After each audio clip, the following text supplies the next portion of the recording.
Before we tackle any Rolle's theorem problem, we first need to verify that these three conditions are met for this function on this interval. So first, is this function continuous on the interval from -2 to 4? The only value of x's that we would need to worry about are values of x that cause this function to be undefined, because those are the values of x that usually cause it to be discontinuous. And in this case, the only value of x that causes it to be discontinuous are x equals 6. And since that's not on the interval, we're good. Step 1 is met, or condition number 1 is met. Now what about differentiability?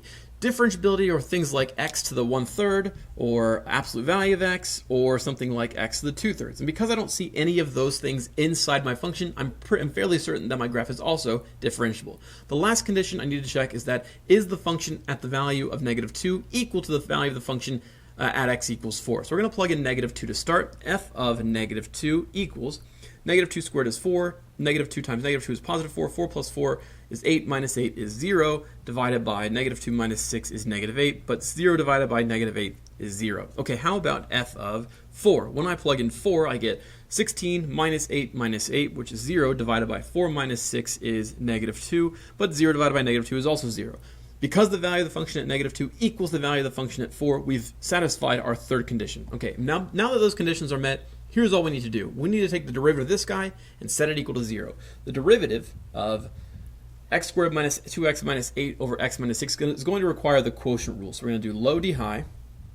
Low d high will be 2x minus 2 minus high d low. High is x squared minus 2x minus 8, and the derivative of the low is just 1, all divided by low squared. So that'd be x minus 6 squared. Now I don't really care too much about the denominator. I only really care about the numerator because I'm trying to figure out where the numerator is equal to 0. So I'm going to go ahead and multiply everything out up here. I get x times 2x is 2x squared. X times -2 is -2x. -6 times 2x is -12x.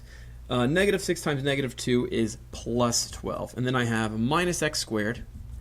Minus 2x is plus 2x. And then minus 8 is plus 8. This is all equal to 0. All right, let's clean this up a bit. I've got a lot of x squareds flying around, a lot of x terms flying around. 2x squared minus x squared is x squared. -2x minus 12x is -14x, plus 2x is -12x. And then I have plus 12 plus 8, which is plus 20. Okay, this needs to be factored, and the values of x, let's see, how does this factor? This factors in x minus 2 and 10. X minus 2, x minus 10. That's how this expression factors. And so the values of x that cause this to be true are x equals 2 and x equals 10. Now be careful. Make sure that both of these values of x are on the interval given. Note that x equals 10 is not on the interval, so we're going to throw him away. However, x equals 2 is on the interval from -2 to 4, and so he is our answer.